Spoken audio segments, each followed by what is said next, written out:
नमस्कार श्रोताओं, आज हमारे साथ हैं प्रोफेसर डॉक्टर आनंद मिश्रा जी, विभागाध्यक्ष endocrine surgery, king George medical university Lucknow. और आज हम आपसे बात करेंगे हाइपरथायराइडिज्म के विषय में। डॉक्टर साहब नमस्कार, बहुत बहुत स्वागत है आपका हमारे कार्यक्रम में। धन्यवाद सर, सबसे पहले आपसे जानना चाहेंगे कि थायराइड क्या है और ये हमारे शरीर को कैसे प्रभावित करता है। थायराइड एक अंतःस्रावी ग्रंथि है, ये गले में स्थित होती है। थायराइड हार्मोन इससे निकलता है। पिट्यूटरी जो हमारे ब्रेन में एक ग्रंथि अंतःस्रावी है, वो इसके हार्मोन्स को कंट्रोल करती है। जो ये थायराइड हार्मोन हमारे शरीर में हमारी मेटाबॉलिज्म को कंट्रोल करते हैं। और सामान्य भाषा में अगर मेटाबॉलिज्म को हम समझना चाहें तो शरीर की आंतरिक जितनी प्रक्रियाएं हो रही हैं उसको कंट्रोल करता है ये हार्मोन। थायराइड में दो तरह की बीमारियां हो जाती हैं, यदि हार्मोन से संबंधित बीमारी या इसका साइज बढ़ जाए। साइज में गोइटर हम उसको सामान्य भाषा में या घेंगा कहते हैं। और हार्मोन जितनी हमारे शरीर को आवश्यकता उससे ज़्यादा बन रहा है तो उसको हाइपरथायराइडिज्म बीमारी कह देते हैं। और जितनी आवश्यकता है शरीर को उससे कम बने तो इसको हाइपोथायराइडिज्म कह सकते हैं। तो घेंगे के साथ इन हाइपो या हाइपर का कॉम्बिनेशन हो सकता है या फिर केवल हार्मोन की बीमारी किसी को हो सकती है। तो सर, जैसा कि हमने श्रोताओं को बताया कि हम बात कर रहे हैं हाइपरथायराइडिज्म के बारे में, तो इसके कारण क्या हो सकते हैं हमारे शरीर में? दैनिक जीवन में कैसे इस बीमारी को पहचानें? हाइपरथायराइडिज्म, अगर हमारे शरीर में जितनी हमारी आवश्यकता उससे ज्यादा हार्मोन बनेंगे, थायराइड हार्मोन सिक्रीट होंगे, तो वो खून के द्वारा शरीर के सब अंगों में जाएंगे और अलग अलग अंग में अलग अलग लक्षण मेटाबॉलिज्म से संबंधित उत्पन्न करेंगे। जिसमें मैं मुख्यतया अगर शरीर में ऊपर से नीचे देखें तो ब्रेन में एक्साइटेशन, लॉस ऑफ स्लीप, कम नींद आना, घबराहट, इन मरीजों में किसी में बीमारियों में आंख का बाहर आ जाना, गले में घेंगा दिखेगा, हाथों में कंपन आ सकता है, पसीना ज्यादा होगा, मरीज को सामान्य से ज्यादा गर्मी लगेगी, धड़कन होगी, सांस फूलने की हो सकती है, स्टूल या वॉशरूम उसको ज्यादा बार यूज करना पड़ता है, भूख ज्यादा लगेगी, सीढ़ी चढ़ने में कमजोरी आ सकती है, महिलाओं को माहवारी से संबंधित परेशानियां हो सकती है जिसमें ब्लीडिंग है कि ज्यादा ब्लीडिंग हो, इर्रेगुलर साइकिल्स हो, और या फिर एबॉर्शन, लॉस ऑफ फीटस भी हो सकता है, एबॉर्शन भी हो सकता है। तो ये मुख्यतया सिंपल। अगर लेकिन इसमें हम अगर समराइज करें तो मुख्यतया गर्मी ज्यादा लगना, हाथ में कपकपी आना, धड़कन ज्यादा होना और नींद नहीं आना, इस तरह की 4-5 मुख्य समस्याएं हैं। और या फिर डायरिया हो सकता है मरीज को, कोई मरीज डायरिया से भी। साउथ एशिया में हाइपरथायराइडिज्म के कुछ मरीजों में देखा गया है कि उनमें पैर में कमजोरी, फालिज जैसे पैर बिल्कुल काम नहीं कर रहे हैं अचानक, ये भी देखी गई है। और पीरियोडिक पैरालिसिस को कहते हैं कि बीच बीच में उनके पैर में दोनों कमजोरी आ जाती है। तो ये मुख्यतया लक्षण है। ये लक्षण अगर मरीज में देखें तो हो सकता है गोइटर के साथ भी संबंधित हो, और मैंने बताया था आपको कि आंख भी दोनों बाहर आ जाती है। तो उसमें से एक बीमारी ग्रेव्स डिजीज है। अगर हम बात करें तो मुख्य कारण इसका ऑटो इम्यून है कि हमारे शरीर की जो इम्यूनिटी है वो थायराइड ग्रंथि के सेल्स के अगेंस्ट काम करने लगती है और उनको एक्साइट करती है, कुछ एंटीबॉडी जैसे बनती है उसको एक्साइट करती है। तो थायराइड सेल्स जरूरत से ज्यादा हार्मोन बना रही है, तो जो हमारा कंट्रोल सिस्टम पिट्यूटरी से है उससे बाहर हो जाता है। और कभी जिन लोगों में घेंगा है उनमें कोई एक गांठ या तो अचानक किन्हीं कारणों से, जिसमें से जेनेटिक कारण मुख्य हैं, उनसे के कारण हार्मोन जरूरत से ज्यादा बना रही है। तो अगर कारण पे देखें तो ऑटो इम्यून मुख्य कारण माना जाएगा अधिकतर, और ये मुख्य लक्षण है। अब पहचानने के लिए अगर मरीज को ये लक्षण होते हैं तो थायराइड हार्मोन की जांच करनी होती है। थायराइड हार्मोन हमारे T3 और T4 दो तरह के हार्मोन निकलते हैं और पिट्यूटरी से TSH हार्मोन निकलता है। तो पहली बार जब हम लोग टेस्ट कराते हैं तो ये कॉम्बिनेशन में तीनों टेस्ट कराते हैं और देखना होता है कि किस कारण से उसका हार्मोन बढ़ रहा है, क्या रेशियो है। और एक बार जब ये कंफर्म हो जाती है बात की हार्मोन ज्यादा है तो एंटीबॉडीज भी हम लोग चेक करते हैं। साथ ही साथ एक थायराइड स्कैन फंक्शनल इमेजिंग होती है। फंक्शनल इमेजिंग का मतलब एक केमिकल आयोडीन, रेडियो आयोडीन या टेक्नीशियम स्कैन होते हैं और ये ग्लैंड में जाके एक्टिव हो जाता है और ग्लैंड चमकती है कि ग्लैंड का पूरा पोर्शन एक्टिव है, कौन सा पोर्शन ज्यादा हार्मोन बना रहा। साथ ही साथ मॉर्फोलॉजी या बनावट देखने के लिए गले का एक अल्ट्रासाउंड भी कराते हैं। तो मुख्यतया ये 3-4 जांचें हैं और इन जांचों से किस कारण से ये हाइपरथायराइड मरीज को हो रहा है तो वो निश्चित करते हैं। लेकिन ट्रीटमेंट पर अगर हम बात करें तो चूंकि शरीर में हार्मोन ज्यादा है और उसके कारण सारे लक्षण हो रहे, तो पहला उद्देश्य होता है कि उन हार्मोन्स को कंट्रोल करना, और साथ ही साथ अगर हार्मोन्स को तुरंत और कम नहीं किया जा सकता है जो पेरिफेरल सर्कुलेशन में आ गए हैं, तो उनके एक्शंस को, जो वो सर्कुलेशन ब्लड में है, उनके एक्शन को ब्लॉक किया जाए। तो एंटी थायराइड ड्रग्स जो हार्मोन का प्रोडक्शन कम करती हैं उनको हम शुरू करते हैं, और साथ ही साथ कुछ और दवाएं हैं बीटा ब्लॉकर्स जिनको हम कहते हैं, वो इनके एक्शन को ब्लॉक करती हैं पेरिफेरल, तो जिससे मरीज को तुरंत कुछ आराम मिले, जैसी हमारी डायग्नोसिस बने। और ये मेडिकल ट्रीटमेंट करीब चलता रहेगा, तो बीच बीच में इंटरवल पे 6 हफ्ते पे और या 3 महीने पे हम लोग जांच कराते रहते हैं। तो पहला उद्देश्य है कि हार्मोन्स लेवल को हम नॉर्मल में लावें, और एक बार जब नॉर्मल हो जाता है तो जिस कारण से हाइपरथायराइडिज्म हो रहा है वो हमें देखना होता है कि इसमें आगे डेफिनेटिव ट्रीटमेंट क्या करना है। अगर ऑटो इम्यून डिजीज है या ग्रेव्स डिजीज की बात करें तो 50% मरीज यूजुअली 18 महीने से 2 साल पे, या मतलब 1.5 साल से 2 साल के बीच में उनमें ये बीमारी खत्म हो जाती है। तो मैंने बताया कि बीच बीच में टेस्ट करते रहते हैं, उसके अनुसार हम ड्रग को टाइट्रेट करते रहते हैं, और जैसे जैसे हार्मोन लेवल नॉर्मल होता जाता है दवाओं को कम करते जाते हैं, और हो सकता है कि 18 महीने पे मरीज के हार्मोन्स नॉर्मल हो जाएं।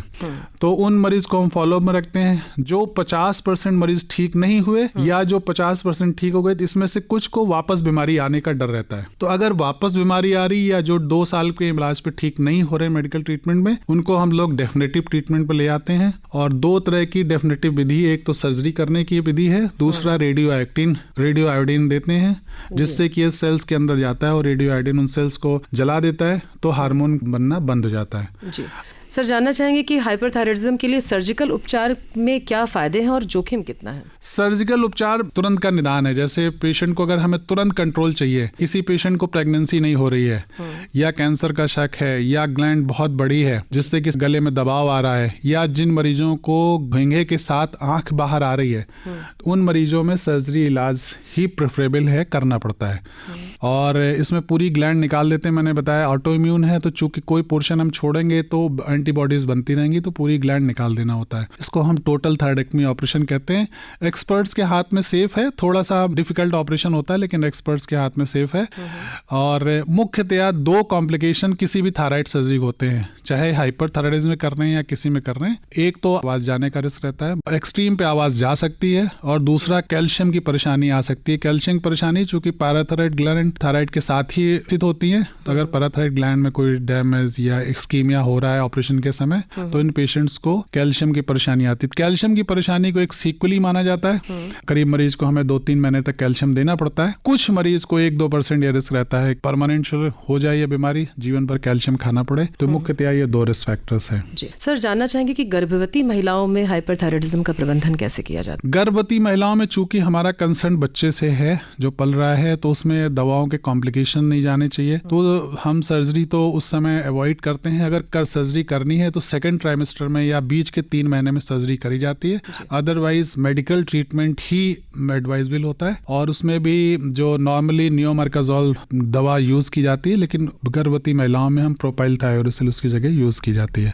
हार्मोन्स के लेवल के साथ टाइट्रेट करना होता है। गर्भवती महिलाओं में बस इतना है कि मैंने आपको बताया कि नॉर्मल उसमें हम 6 हफ्ते पे या 3 महीने पे टेस्ट करते हैं, लेकिन गर्भवती महिलाओं में महीने हमें टेस्ट देखना होता है, क्योंकि हर महीने में हमें उसके टारगेट लेवल्स है कि हार्मोन्स उसी लेवल पर रहने चाहिए। जी सर, जब कोई रोगी डायबिटिक है या हाइपरटेंशन का पेशेंट है और उसमें भी हाइपरथायराइडिज्म की बीमारी डायग्नोस होती है, तो उसको कैसे मैनेज किया जाता है? क्या वो बाकी दवाइयों के साथ इसका उपचार कर सकते हैं? जी बिल्कुल, दोनों करना ही पड़ेगा। अगर हाइपरथायराइडिज्म से कंट्रोल नहीं करेंगे, ब्लड प्रेशर और बढ़ जाएगा, डायबिटीज भी थोड़ी अनकंट्रोल हो सकती है। तो डायबिटीज, ब्लड प्रेशर को इलाज जैसा चल रहा है उसको कंट्रोल करना है, साथ ही साथ हाइपरथायराइडिज्म की जो दवाएं हैं वो ले सकते हैं। तो ये एक अलग चीज है, तीनों की चीजों का एक साथ इलाज करना है। अच्छा, और एंटी थायराइड दवाओं का संभावित दुष्प्रभाव क्या हो सकता है? किसी तरह के साइड इफेक्ट्स अगर लंबे समय तक ली जाती हैं दवाइयाँ? तो जब हम दवा शुरू करते हैं तो मुख्यतया हमारा कंसर्न होता है ब्लड पेन का इफेक्ट होता है या लिवर में कॉम्प्लिकेशन हो सकते हैं।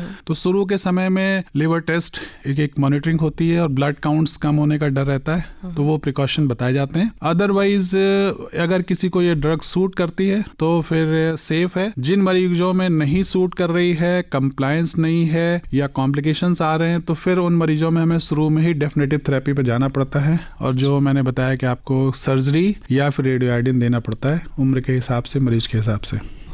तो ये दवाइयाँ क्या आजीवन लेनी पड़ती हैं या नहीं? मैंने ड्यूरेशन बताया आपको, 1.5 से 2 साल है। अगर हम समराइज करें तो मुख्यतया 3 तरह की बीमारियां, एक ग्रेव्स डिजीज है जिसमें कि आंख भी बढ़ती है, ग्वाइटर बढ़ता है। दूसरा मल्टीनोडुलर ग्वाइटर, जो हमारे घेंगा है, घेंगा में कोई एक नोड्यूल एक्सेसिव हार्मोन निकालने लगा तो उसको टॉक्सिक मल्टीनोडुलर ग्वाइटर कहते हैं, इसमें सर्जरी करते हैं। और तीसरी चीज कि सिंगल एक ही नोड्यूल है, किसी एक लोब में नोड्यूल हो गया और वो एक्सेस हार्मोन बना रहा है, उसको हम AFTN कहते हैं, उसमें सर्जरी करते हैं, डेफिनेटिव ट्रीटमेंट। तो डेफिनेटिव ट्रीटमेंट फिर हमें डिसाइड करना होता है, देना है हमें। जी सर, अब जो अंतिम प्रश्न होगा हमारा वो ये कि हाइपरथायराइडिज्म के मरीजों की लाइफस्टाइल कैसी होनी चाहिए, खान पान कैसा होना चाहिए? लाइफस्टाइल जो भी हमारे नॉर्मल स्वास्थ्य के लिए हम एडवाइस करते हैं कि एक बैलेंस खाना खाया जाए, एक्सरसाइज की जाए, योगा किया जाए, अपना समय गुजारा जाए। तो हाइपरथायराइड मरीजों के लिए भी वही एडवाइजेबल है। खान पान से ये बीमारी नहीं आती है और किसी खान पान से हार्मोन कंट्रोल नहीं होता है। बहुत लोग दवा छोड़ के बीच में ऐसी चीजें मिलती हैं कि उनका बीमारी कंट्रोल हो गई और वो फिर दवा को छोड़ देते हैं और फिर वो कोई दूसरी पैथी में चले जाते हैं, नेचुरोपैथी या मैं योगा से कंट्रोल करूंगा। योगा और जो भी चीजें हैं ये आप अपने साथ करते रहिए, ये नॉर्मल स्वास्थ्य की चीजों के लिए जरूरी है, लेकिन दवा के रिप्लेसमेंट नहीं है ये। कोई भी मरीज अगर दवा छोड़ देता है तो उसको समझना पड़ेगा, क्योंकि जो थायराइड हार्मोन इसकी हाफ लाइफ 8 डेज है। तो अगर आप छोड़ देते हो तो फिर हम दवा की डोज चेंज करते तो फिर 1.5 महीने उस समय स्टार्ट करें, फिर से 1.5 महीने बाद फिर टेस्ट करें, तो वो पुरानी साइकिल फिर से शुरू होगी, तो आपका ट्रीटमेंट बहुत डिले हो जाता है। फिर से शून्य से शुरू करना पड़ेगा। तो इसलिए ये ध्यान रखना है कि दवा आपको नहीं छोड़नी है, उसके साथ आप योगा की चीजें, स्वास्थ्य की चीजें आप अपने साथ चालू रखिए, लेकिन दवा अपने डॉक्टर के सलाह पर ही छोड़िए, कम करिए, अपने आप आपको डोज नहीं चेंज करनी, ना छोड़ना है। सर, आपने सर्जरी और रेडियो आयोडीन 2 तरह के ट्रीटमेंट के विषय में हमें बताया, तो रेडियो आयोडीन के विषय में हमारे श्रोताओं को विस्तृत जानकारी दीजिए कि कैसे इससे इलाज संभव है। आयोडीन जो थायराइड हार्मोन की कंपोजिशन है उसमें आयोडीन एक इंपॉर्टेंट कंपोनेंट है, तो आयोडीन से ही थायराइड हार्मोन बनता है। तो रेडियो आयोडीन में ये आयोडीन को रेडियो से टैग कर दिया जाता है। अब आयोडीन ग्लैंड उसको सोखती है ब्लड से और वो आयोडीन अंदर पहुंचेगा और वो बीटा रेडिएशंस निकालेगा, और जैसी बीटा रेडिएशन निकालेगा वो तो सेल डैमेज हो जाती है और उसकी डेथ हो जाती है। तो रेडियो आयोडीन भी एक फॉर्म ऑफ डेफिनेटिव थेरेपी है। इसको हम लोग यूज करते हैं कि जब ग्लैंड का साइज बहुत ना बड़ा हो, जिसमें मरीजों में जिनमें ग्लैंड के साथ आंख की बीमारी ना हो, कैंसर का शक ना हो, कोई ग्लैंड के कारण दबाव नहीं आ रहा हो गले में, क्योंकि ग्लैंड बड़ी होगी तो खाने दबाव आएगा तो खाने में गले में परेशानी आ सकती है। या जिन मरीजों में हम ऑपरेशन नहीं कर सकते, किन्हीं दूसरी बीमारियों के कारण बहुत ज्यादा रिस्क है, कार्डियक रिस्क है उन मरीज, या बढ़ती उम्र में ICU में पेशेंट है, मतलब सिक पेशेंट है, बहुत सी उसकी परेशानियां हैं, तो उसमें ऑपरेशन नहीं ले सकते, तो उनमें रेडियो आयोडीन ट्रीटमेंट है। दूसरी चीज, रेडियो आयोडीन जिनमें ग्लैंड नहीं बढ़ी है उनमें ये ट्रीटमेंट कभी भी दिया जा सकता है, लेकिन एक ही प्रिकॉशन है, थॉट है कि अगर यंग गर्ल्स में इस रेडियो आयोडीन को हम यूज करेंगे तो ओवा डैमेज हो सकता है और आगे की प्रेगनेंसी में, फ्यूचर प्रेगनेंसी में प्रॉब्लम आ सकती है। 2 तरह के थॉट्स हैं इसके बारे में, एक आप कहो यूरोपियन थॉट है, एक अमेरिकन थॉट है। यूरोपियंस लोग कंजर्वेटिव है और रेडियो आयोडीन, और जापानीज लोग रेडियो आयोडीन बिल्कुल नहीं यूज करते हैं इसके ट्रीटमेंट में, जबकि अमेरिकन कहते हैं कि ये सेफ है, दिया जा सकता है। हम लोग के कंट्री में अधिकतर लोगों का व्यू है कि एक बार फैमिली कंप्लीट हो जाए और ग्लैंड अगर साइज नहीं बढ़ी है तो एज अ डेफिनेटिव ट्रीटमेंट हम रेडियो आयोडीन यूज करेंगे। या जिन पेशेंट में सर्जरी नहीं की जा सकती तो उनमें तो फिर यही ऑप्शन बचता है, रेडियो आयोडीन। ये क्या है कि जब आप मेडिकल ट्रीटमेंट से हम हार्मोन को कंट्रोल कर लेते हैं तब ये रेडियो आयोडीन की डोज, न्यूक्लियर मेडिसिन डिपार्टमेंट होता है, उसके एक्सपर्ट्स इस चीज को डिसाइड करते हैं और वो डोज देते हैं, और करीब एक बार डोज दी फिर 6 महीने बाद फिर दोबारा, यूजुअली एक डोज में काम बन जाता है। बहुत बहुत धन्यवाद सर, आपने हमारे श्रोताओं को हाइपरथायराइडिज्म के विषय में इतनी उपयोगी जानकारी दी, इतने साधारण शब्दों में। नमस्कार सर।